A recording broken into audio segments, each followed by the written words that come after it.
निकालिए होशिया की किताब 4 अध्याय के 6 पद।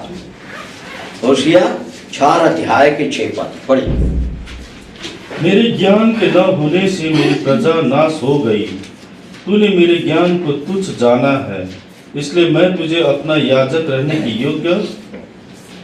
अयोग्य ठहराऊंगा, और इसलिए कि तूने अपने परमेश्वर की व्यवस्था को तज दिया है, मैं भी तेरे लड़के वालों को छोड़ दूंगा।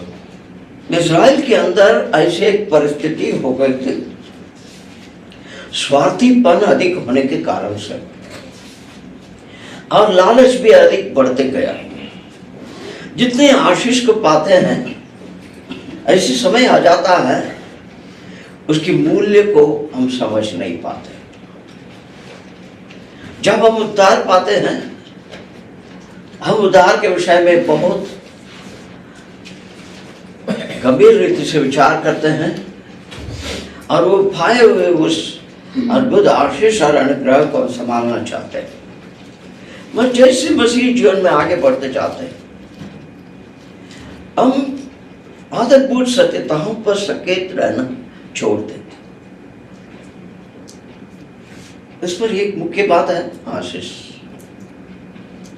आशीष देने वाले के प्रति हमेशा ध्यान देने की हमारी जिम्मेदारी को छोड़कर आशीष के ऊपर अधिक ध्यान देना शुरू करते हैं। ये इज़राइल के लिए परमेश्वर ने बताए हुए बात है। तुम्हारी जरूरत जब था तब तक तुम मेरे साथ विश्वास योग्यता से चला। और यहाँ पर परमेश्वर एक मुख्य बात कहते हैं, मेरी प्रजा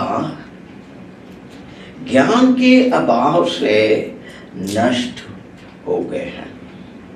ज्ञान के अभाव अर्थात यह है कि अंग्रेजी में लिखा है लैक ऑफ नॉलेज। ये किस बात की ज्ञान है, किस चीज के बारे में ज्ञान होना चाहिए? आत्मिक विषयों के बारे में। मतलब यह है कि मसीह जीवन में कैसे चलना, कैसे नहीं चलना, इसका तो शिक्षा तो हमेशा होते रहता, मगर उसके तात्पर्य क्या है, उसके महत्व क्या है, उसे क्यों बताया जाता है, इसको समझना है तो परमेश्वर के बारे में समझ और ज्ञान भी होना चाहिए। मतलब हर चीजों को परख कर देखने का भी समझ होना। ये स्थानीय कलीसिया की एक जिम्मेदारी है। हर व्यक्ति जो यहाँ पर संगति में है, वो अपनी जिम्मेदारी को सबसे पहले समझना। ये बहुत बार हम बता चुके हैं इस पढ़ाई के दौरान, फिर उसे बताना पड़ता। आप यहाँ पर एक क्लब की मीटिंग में आकर के जैसे जाते हैं, ऐसे आकर के जाएंगे तो आप संगति में होना व्यर्थ हो जाता। इतने बड़े बलिदान को देख करके आपको जो छुटकारा किया गया है, उसका कुछ मतलब तो होगा। वो क्यों परमेश्वर ने किया? जैसे यूहन्ना 3:16 में हम सभी लोग बोलते हैं, छोटे बच्चे भी जानते हैं, संडे स्कूल में आने वाले, वो हमसे इतना प्रेम रखते हैं तो हम उनके प्रति कितना प्रेम रखते हैं। वो हमारे संग संगति करना चाहते हैं। आप और परमेश्वर के बीच का संबंध कैसा, उसे संभालने के लिए आपको किस बातों पर सचेत रहना है, किस विषयों से आप होशियारी से चलना है, सबका ज्ञान कहाँ से मिलेगा? वचन को गहराई से पढ़कर मनन करने से। ये शुरू से ही परमेश्वर की चिंता है। इस्राएल जाति को कनान देश में ले आने के समय पर ये सारे बातों पर परमेश्वर ने ध्यान दिया। निकालिए व्यवस्था विवरण की किताब 33 अध्याय, उसके 10 पद पढ़िए। ये मूसा अंतिम में जैसे याकूब ने अपने संतानों के लिए आशीष किया, उसी प्रकार से अंतिम समय है मूसा का। इस समय पर वो हर कुल के लिए आशीष दे रहा है। यहाँ पर इस 10 पद को पढ़िए। वह याकूब को तेरे नियम और इस्राएल को तेरी व्यवस्था सिखाएंगे, हाँ। और तेरे आगे धूप और तेरी वेदी पर स्वांग पशु को होम बलि करेंगे। ये आने वाली पीढ़ी में ये लेवी का खानदान का एक आशीष के रूप में उनकी जिम्मेदारियों को बताया गया है। ये परमेश्वर के सारे नियम और विधियों को सिखाएंगे। हम परमेश्वर के वचन का सिखाने का जिम्मेदारी को पाए हैं, इसलिए हमें परिश्रम करना होगा। परिश्रम किए बिना ये काम नहीं हो सकता। जितने अधिक हम अपने घुटनों में वचन के सामने खड़े बैठ घुटना में होकर के हम वचन को देखते हुए प्रार्थना करके उनसे हम एक संदेश मांगेंगे, उतना ही अधिक हम परमेश्वर के लोगों के साथ में उनके हृदयों से बात कर सकते हैं।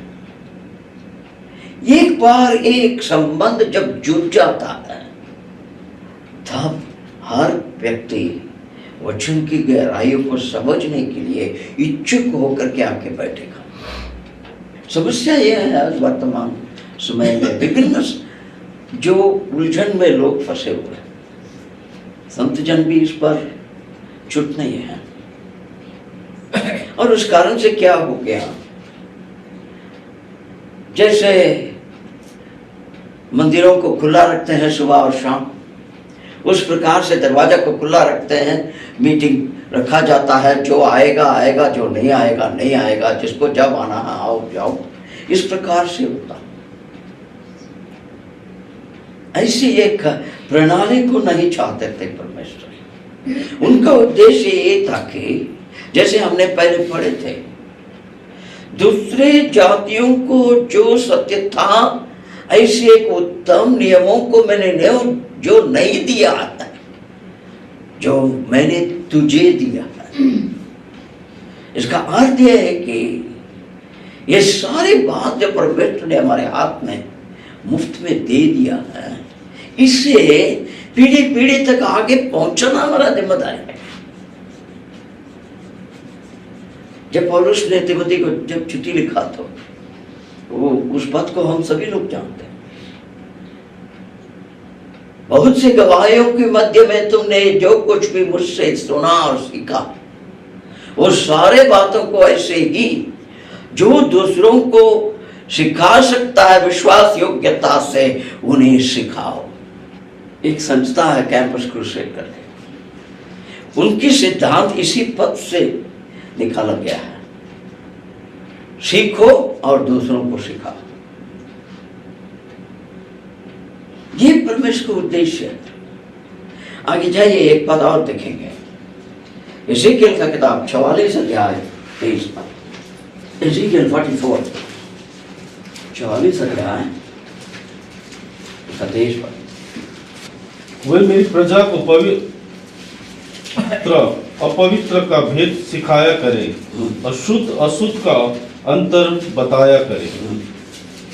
दूसरा में क्या लिखा, अंग्रेजी में लिखा है, They shall teach my people the difference between the holy and profane,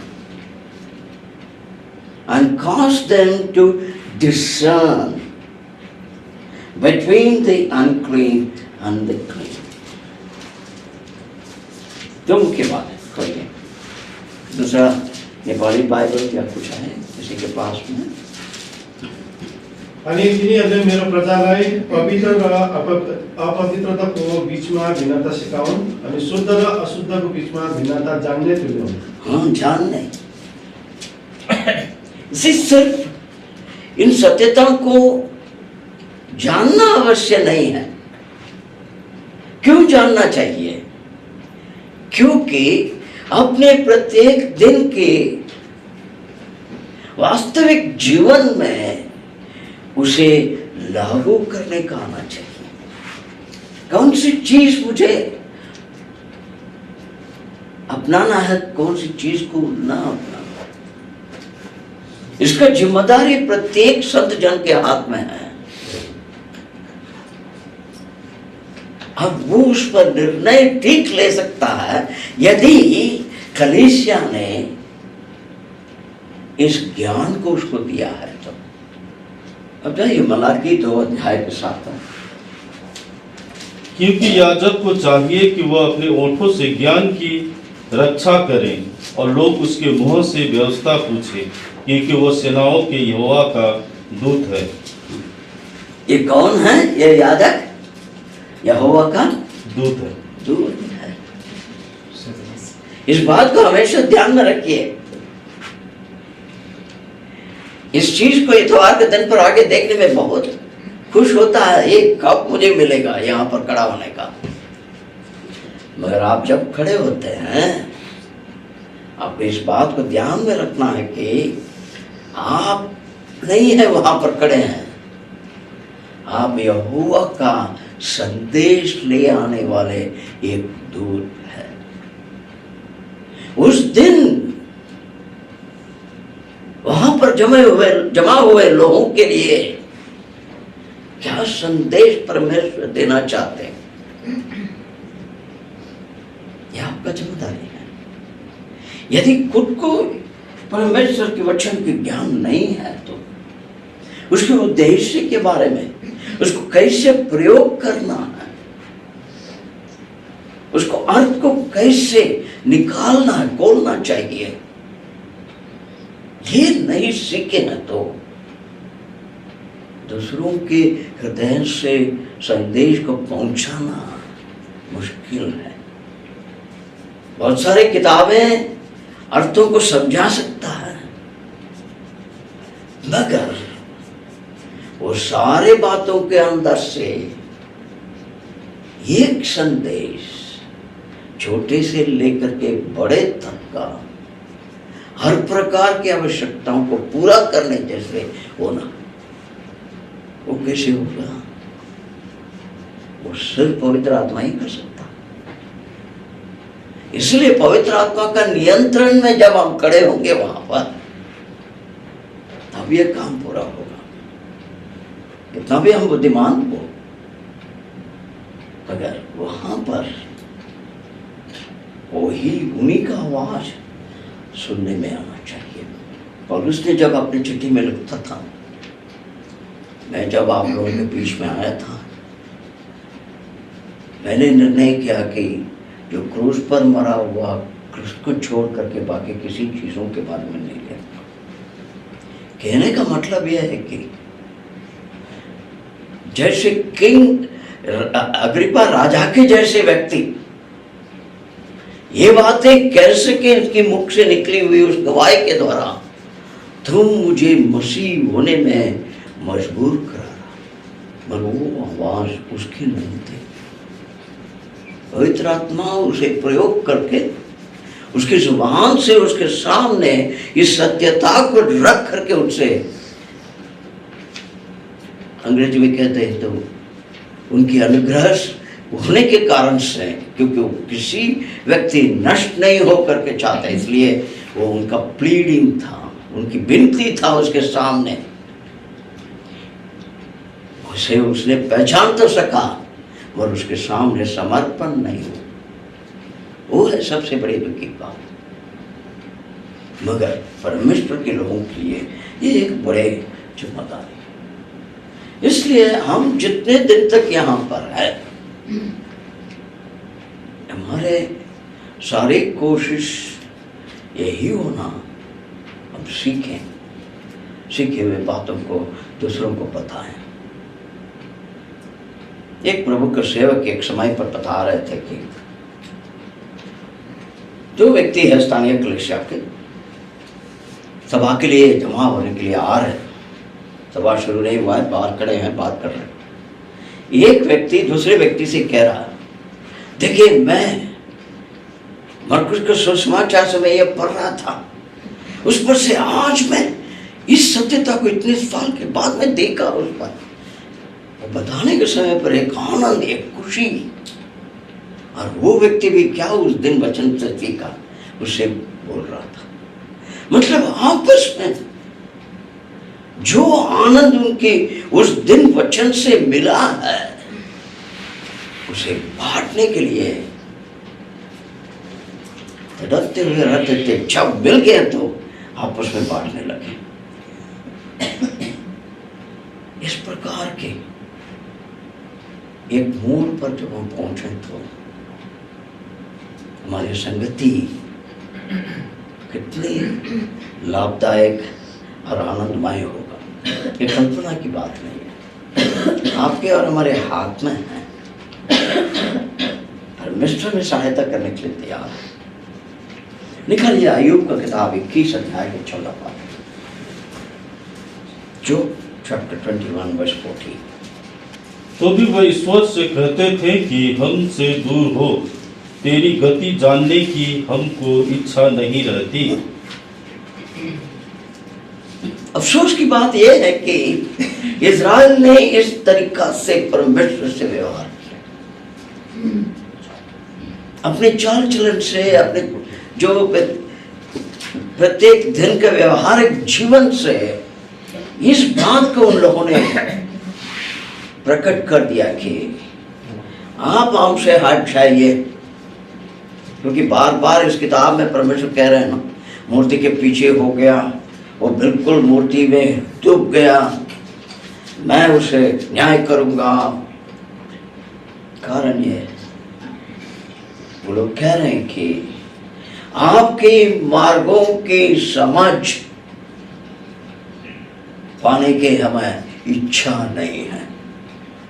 आपके मार्गों की, मसीह यीशु किस प्रकार से जीवन बिताए थे इस पृथ्वी में। जितने अधिक सुसमाचार को पढ़ते हैं, उतना ही उसके बारे में अधिक हमें ज्ञान मिलता। एक दो बार पढ़ने से नहीं है, सवाल बहुत उठेगा, बहुत कुछ मन में हो सकता है, ये क्यों ऐसे है, ये क्यों ऐसा है।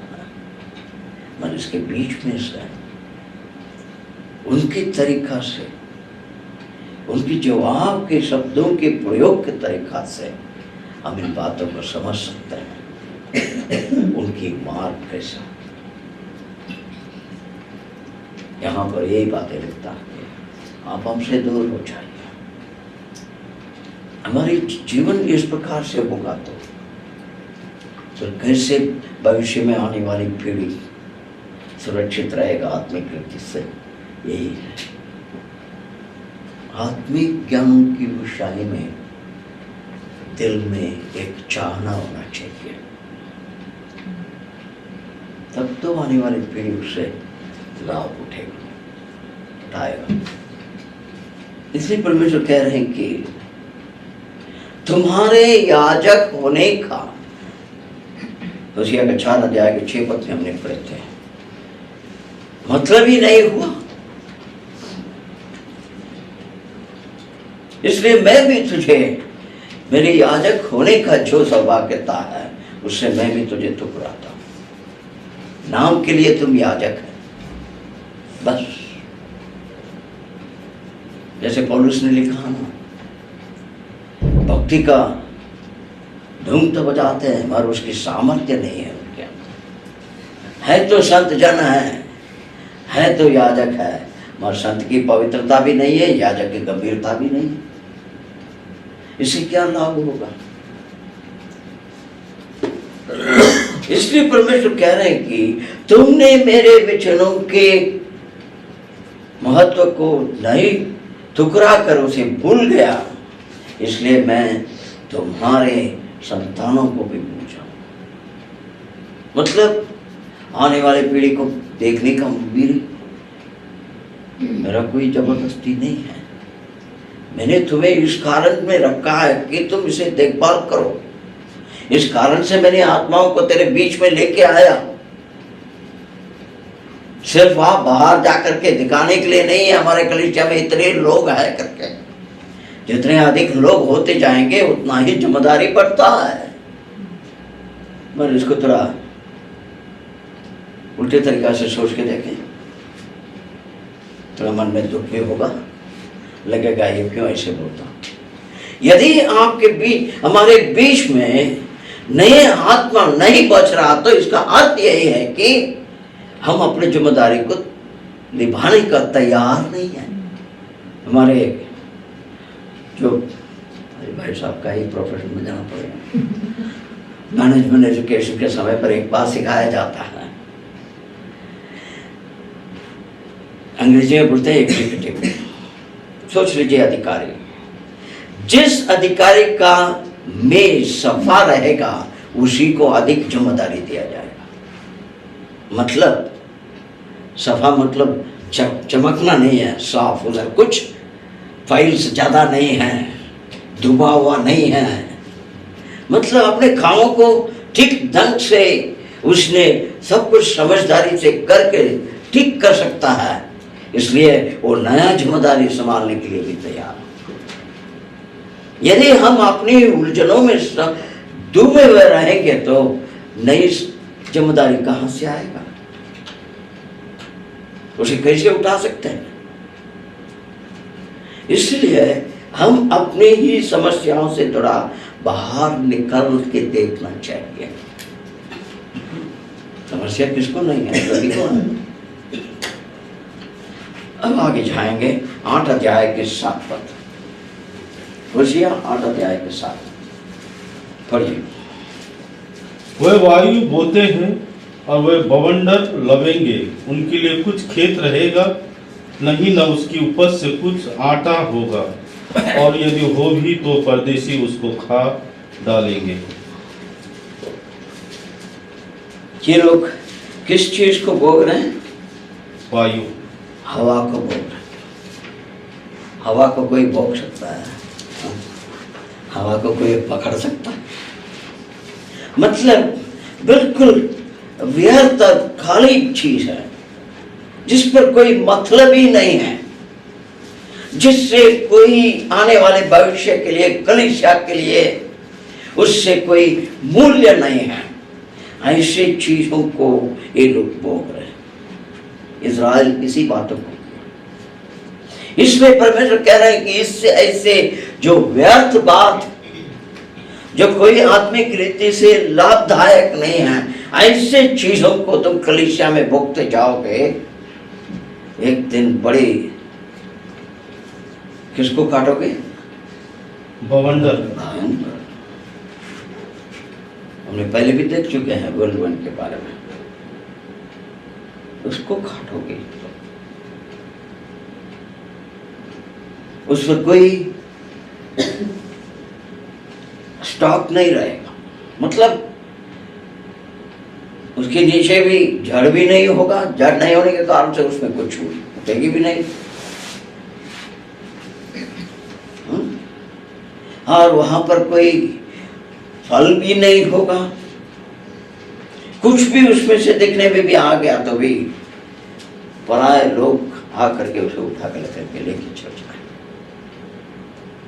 कभी कभी बुरे नामदारीपन के बीच में कोई एक व्यक्ति सत्यता को खोजी में जानना चाहता है, और उस समय पर हम अपने जिम्मेदारी को नहीं निभाए तो दूसरे कोई उसे उठा करके लेके चला जाएगा, जो उसके आत्मा के भूख को मिटाने के लिए नहीं, उसे नष्ट कराने के लिए जाएगा। इसी बातों को पौलुस ने अपनी चिट्ठी में समझाया था गलाती को लिखने का समय पर। निकालिए गलाती का 6 अध्याय के 7 से लेकर के 8 पद तक पढ़िए।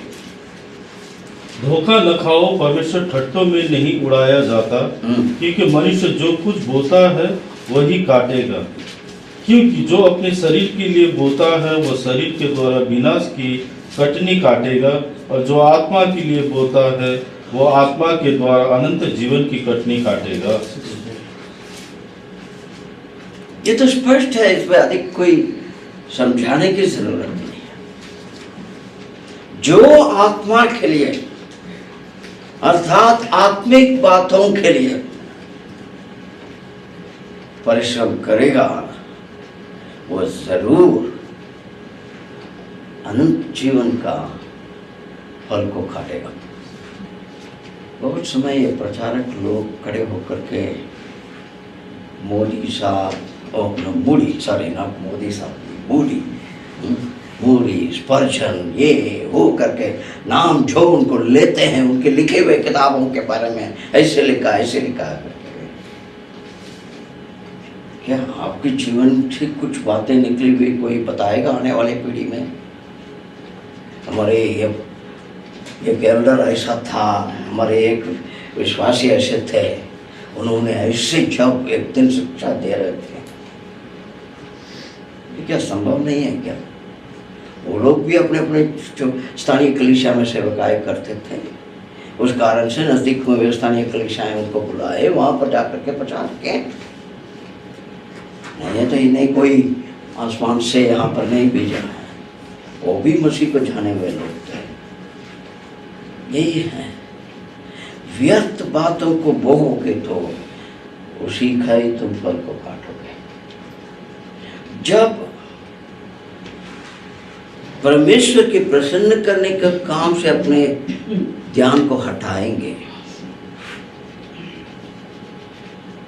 उसके फल को जल्दी ही हम देखेंगे, कैसे वो विपरीत हो जाए। मैं खुद देख रहा हूँ विभिन्न स्थानों पर कैसा। अय्यूब की किताब 4 अध्याय 8 पद। मेरे देखने में तो जो पाप को जोतते और दुख बोते हैं वही उसको काटते हैं।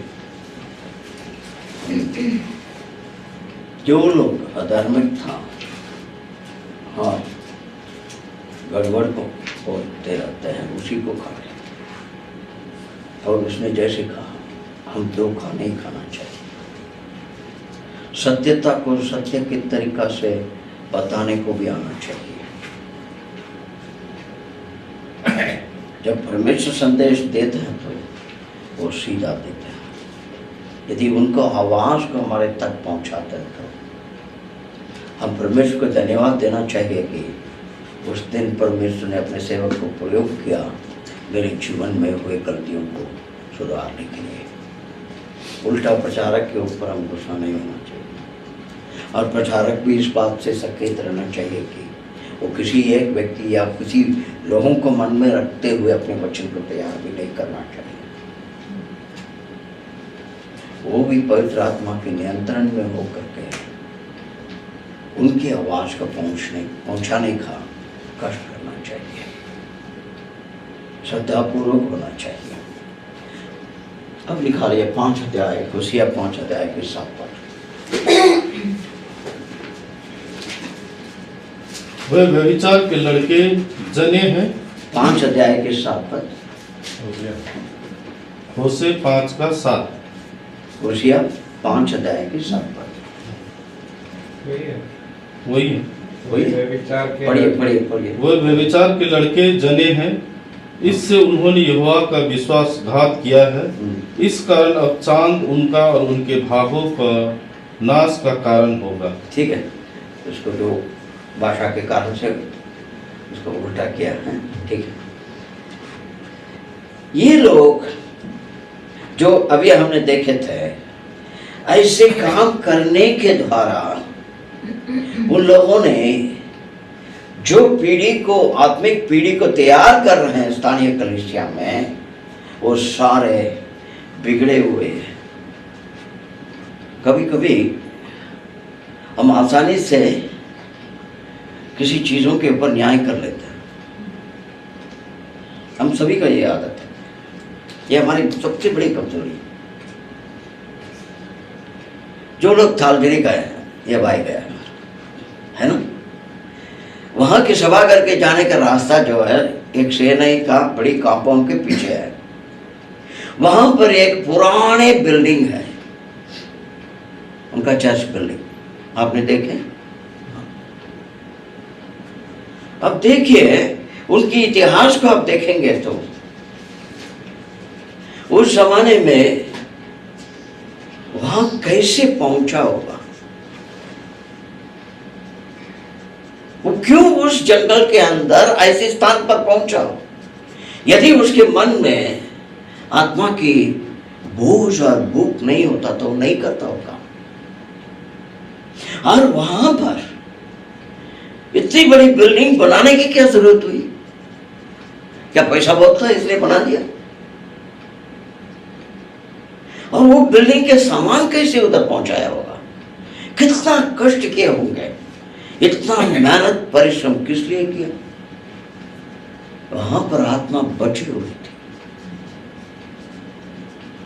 उन आत्माओं के लिए एक स्थान जहां पर वो लोग बैठकर वचन को सीख चुके।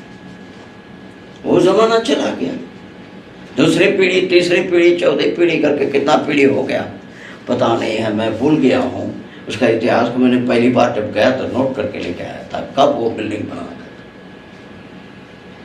अब वहां पर कौन जा रहे हैं जिसको पता ही नहीं है क्रूस क्या है?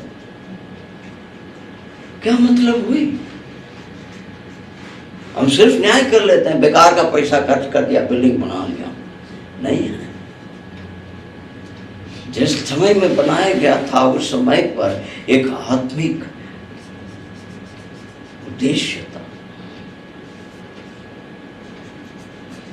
एक चाहना था कि यहां पर ऐसे लोगों के लिए एक स्थान हो।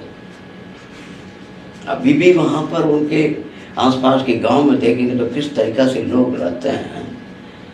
अभी 100 साल के पहले कैसे रहे होंगे वहां पर? वो लोग कैसे जमा हो सकते थे? इसके लिए उनके आत्माओं को ख्याल रखते हुए उनके आत्मिक भलाई के लिए किया होगा। मगर उस दर्शन को खो गए बाद में आने वाले लोग, उसके महत्व को नहीं जाने। जब एक बार मैंने आपको बताया भी है, इंटरनेट में एक चीज देखा था, कुछ देशों में जहां पर पहले उसे चर्च बिल्डिंग कहते थे वहां पर सर्कस होता है। क्यों ऐसे हो गया? यही है, जब व्यर्थ बातों को भोगा जाता है उसका प्रतिफल भविष्य में इसी प्रकार से निकलेगा। आत्मिक संतान नहीं होगा। इस प्रकार से इन लोगों ने परमेश्वर की प्रति विश्वासघात किया। जब हमने अभी व्यवस्था वर्णन की किताब में पढ़े थे, क्या उद्देश्य से वचन को दिया गया? ये लोग आने वाली पीढ़ी के लिए तैयारी करके सिखाएंगे दूसरों को, ताकि वो दूसरों को सिखा सकें, आगे बढ़ते जाएं, आगे बढ़ते जाएं। ठीक है, बार बार ये बातें आपने मुझसे सुन ली है, मगर एक बात मुझे अभी भी अचंभित लगता है कि बाबिलोन में बंधुआई में ये लोग पड़े हैं। 70 साल भी खत्म हो गई, कुछ लोग निकल कर आ गए परमेश्वर की प्रतिज्ञा के अनुसार। उसके बहुत साल के बाद में यशरा जैसे व्यक्ति निकलता है और उसके बारे में जो भी वचन में लिखा है उसे जब पढ़ते हैं तो हम सोचते हैं यजरा के बारे में इतनी बड़ी तारीफ से परमेश्वर ने लिखा है करके। मगर मेरे विचार जो है, जब बंधुआई में आए थे, इसके खानदान के पुराने पिता पूर्व वो कितने बोझ से उस बंधुआई में भी रहे। आने वाली पीढ़ी में परमेश्वर के नियम जिंदा होना चाहिए, ताकि हमारी पीढ़ी में एक दिन एक व्यक्ति आएगा वचन को सिखाने वाला होना चाहिए।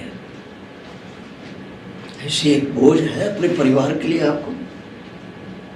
मैं क्यों ये बातों को आज कह रहा हूं, ये तो मेरे दिमाग में आई नहीं था और आ गया।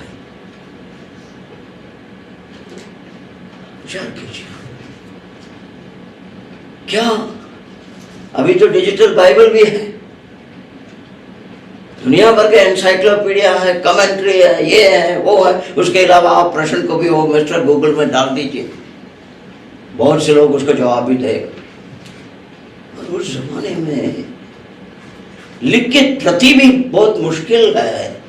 कैसे उन लोगों ने उस सारे नियमों को रखकर ऐसी एक पीढ़ी को तैयार करते एक जो खास उद्देश्य से भविष्य के एक दर्शन को देखते हुए, उनको पता नहीं था इस तरह करके एक व्यक्ति होगा करके, मगर तैयार किए हैं ना, और उस दर्शन को समझे हुए अपने बच्चों को सिखाए ना। इतना ही क्यों, ये 12 प्रेरित लोग कौन थे? उनके हाथ में सारे दुनिया को हिलाने वाले, सारे दुनिया को बदलने वाले एक संदेश की जिम्मेदारी को छोड़कर गए परमेश्वर। जब पौलुस ने अग्रिप्पा के सामने बोलता है, हे किंग अग्रिप्पा, जिस दिन से मैंने ये दर्शन पाया, उस दिन से इस दर्शन के प्रति मैंने कभी मेरा कदम को नहीं हटाया, मैं विश्वास योग्यता से लगे रहा। आपके लिए क्या दर्शन है? आपके लिए परमेश्वर ने क्या दिया है? आपके परिवार के लिए आप क्या छोड़ के जाने वाले हैं? इस्राएल के लिए तो जगह भी दिया, जमीन भी दिया। आखिर में हम इस किताब में क्या पढ़ते हैं? सारे लोगों को मैं बिचारने वाला हूं। जगह का क्या हुआ? कुछ नहीं हुआ। इतना इकट्ठा करके उसको, उस पर कल्टीवेशन किए होंगे, बहुत कुछ किए हैं, बहुत कुछ हासिल किया, सब कहाँ गया? आखिर में गुलाम के रूप में भागना पड़ा। पैसे खींच के उन्हें लेके गए होंगे। यहूदा का भी यही हालत हो गई है। उसी लोगों के बीच में से बहुत साल के बाद में ऐसी एक व्यक्ति उठता है, राजा उसको कह रहा है कि परमेश्वर की क्रोध मेरे ऊपर और मेरे घराने के ऊपर क्यों हो? तुम हमारे लिए परमेश्वर से विनती करके बलिदान चढ़ाओ, उसके लिए हम ये दान देते हैं। यहां पर पहुंच गया ये व्यक्ति। उसका पिता पर कौन थे? नेबुकदनेस्सर का हाथ में एक गुलाम थे। विचार कीजिए, हम यदि दी हुई बातों को प्रति हम विश्वास, बातों के प्रति हम विश्वास योग्यता से नहीं है तो परमेश्वर हमसे अधिक नहीं चाहते। अपने ही लोग उन तक की सत्यता को पहुंचाए और वो लोग विश्वास योग्यता से परमेश्वर के सामने रहे। तब परमेश्वर कह रहे हैं, इन लोग ये सारी चीजों से अपने आप को दूर रखा, इस कारण से ये लोग मेरी विरुद्ध में विश्वासघात किया। कह रहे हैं कि अनजान बच्चों को जन्म दिया है ये लोग। मीटिंग में जाना एक प्रणाली हो गई है, उनको पता ही नहीं है क्यों जाना। हर माँ बाप उनको इस मतलब को समझाना चाहिए। पुराने नियम में बहुत सारी बातें पढ़ने में बहुत ध्यान को मुड़ता है और आनंद भी देता। जब निष्ठाचार की बोझ के बारे में बोल रहे थे तब परमेश्वर कह रहे हैं कि जब तेरा संतान तुमसे पूछेगा ये क्यों करना है, क्यों कर रहे हैं, तब तुम उन्हें बताओगे। हम एक समय मिस्र देश में बंधुआई में थे, परमेश्वर ने भी छुड़ा कर ले गया। मसीह के इस बलिदान के महत्व को हम अपने संतानों तक पहुंचा नहीं सकते तो हम क्या कर रहे हैं मसीह होकर? यह हमारे जीवन की एक मुख्य लक्ष्य है। ये परमेश्वर ये नहीं बोला कि पढ़ाई मत करो, काम मत करो। पसीना की रोटी खाना करके शुरू से ही बोल दिए हैं, पसीना तो बगाना तो पड़ेगा, मेहनत परिश्रम तो करना है, कभी रोका नहीं है परमेश्वर ने। मगर उसके साथ साथ ये निकालिए 7 अध्याय के 4 पद। इस बात को हमने पहले भी पढ़ चुके हैं। वह सब के सब व्यभिचारी हैं, वह उस तंदूर के समान है जिसको पकाने वाला गर्म करता है, पर जब तक आटा गूंधा नहीं जाता और खमीर से फूल नहीं चुकता तब तक वह आग को नहीं उकसाता। 8 पद भी पढ़ लें। ये प्रेम देश देश के लोगों से मिला जुला रहता है। ये प्रेम ऐसी चपाती ठहरा है जो उल्टी ना गई हो। ये लोग जो नैतिक बातों से सही नहीं है, ऐसे अनैतिक बातों पर अधिक ध्यान देते रहते हैं, उसी कामों पर लगे हुए रहते हैं। विभिन्न किस्म की हो सकता है। इस कारण से ऐसे कामों पर करने के लिए बहुत तैयार है हर समय। उसकी फल कैसे होगा, उसको क्या होगा, कोई फिक्र नहीं है। और 8 पद में जैसे पढ़ते अपने हृदय को तैयार रखते हैं इस प्रकार से भ्रष्ट कराने के लिए। बहुत दुख देता। और समय हमारे जीवन में ये कमजोरी हमें खा जाता है, हम इसे बाहर नहीं बताते। इतवार के दिन पर हम जो जमा होते हैं वो किस लिए? तभी कहेंगे मसीह को याद करने के लिए, उन्होंने आज्ञा दिया रोटी तोड़ने के लिए। बस इतना ही है। पुराना नियम में जब हम पढ़ते हैं वही है, नया नियम में भी प्रिंसिपल वही है। वहां पर परमेश्वर कहते हैं कि मेरे वेदी में बलिदान चढ़ाओ और मेरे वेदी के पास में ही होके आनंद से, खुशी से संगति करो। खाओ करके लिखा, इसलिए अभी अगले हफ्ता से हम लंच भी इधर ही कर लेंगे।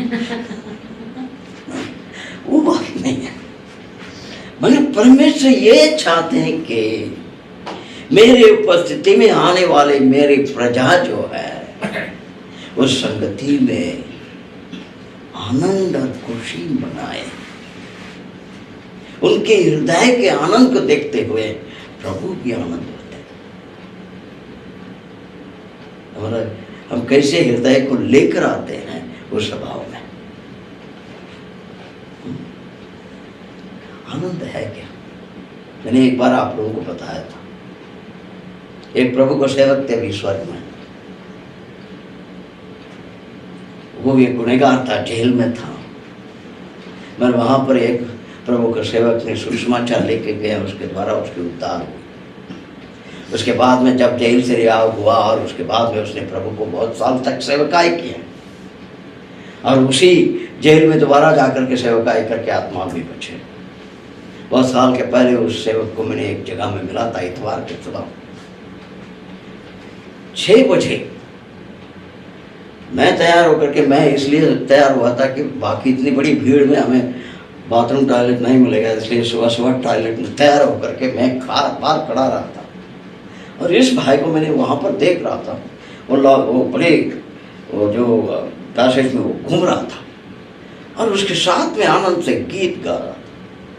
मैं उनसे जा करके जब बात करने के समय पर मैंने पढ़ा और बहुत आज खुशी नजर आ रही, खुश नजर आ रहे। हाँ, मेरी मंगेतर से मैं मिलने वाला हूं कुछ ही देर से, मतलब मैं मसीह से मिलने वाला हूं अभी। वो खुशी है उसके अंदर, वो चाहना है कि हमारे ये होना चाहिए। जब हम परमेश्वर के वचनों पर ध्यान देते हुए, आनंद मनाते हुए, मसीह को हमने हफ्ते भर कितना आनंद उन पर लिया, मसीह के बारे में हमने सप्ताह भर क्या समझा, उसी को उसके सामने बताने के लिए आता है। हमारे बच्चे 10 साल के पुरानी बातों को हमारे बार बार बोलते हैं, तो हम तो एक बार तो बोलेंगे ना, भैया कुछ भी नया नहीं है क्या तेरे पास में? तुम वही पुरानी बातें बार बार बोलते रहते हो। बोलते हैं ये व्यवहारिक जीवन में हम ऐसे बोलते हैं, तो परमेश्वर ऐसे नहीं छानेंगे क्या? मसीह में हम आनंदित है क्या नहीं है? सिर्फ गीत गाने में सिर्फ वो शब्दों को प्रयोग करते हैं। विचार कीजिए। हर 7 अध्याय के 8 पद में हमने इस बात को पढ़ते हैं, ये लोग दूसरे लोगों से अपने आप को मिलजुल करके अपने सामर्थ्य को खो बैठे। दूसरों से ऐसे ही संगति करने में बहुत मजा आता। मुझे बोलने में दुख होता है, और कुछ लोग जानते हैं। एक बार यहाँ पर सुबह का मीटिंग था, विशेष सभा, प्रभु के सेवक यहाँ पर प्रचार करने के लिए बैठे हैं, पर यहाँ पर कितने लोग थे आपको पता है? 3 या 4 थे, बाकी सब सुनते जन कहाँ? सिर्फ 1 घंटा है, अपने काम में जा सकते थे तुरंत, पर वो भी बहुतों के लिए कष्ट होता। और परिणाम क्या होगा? हम इजराइल से सीखना, ध्यान में रखिए। हम 7 अध्याय के 11 पद में जो लिखा ना, उसको पढ़िए। एप्रैम एक भोली पनडुब्बी के समान हो गया है, जिसके कुछ बुद्धि नहीं। वह मिस्रियों की दोहाई देते और असुर को चले जाते हैं। यहाँ पर ये जो नेपाली में कहते हैं टुकुर, वो तो चला गया नेपाली बाइबल पढ़ने वाला। हाँ, यहाँ पर क्या लिखा है 11 पद में? किस परिंदा का? पनडुब्बी। कौन से पंक्षी? पनडुब्बी जानते हैं क्या? डो, जो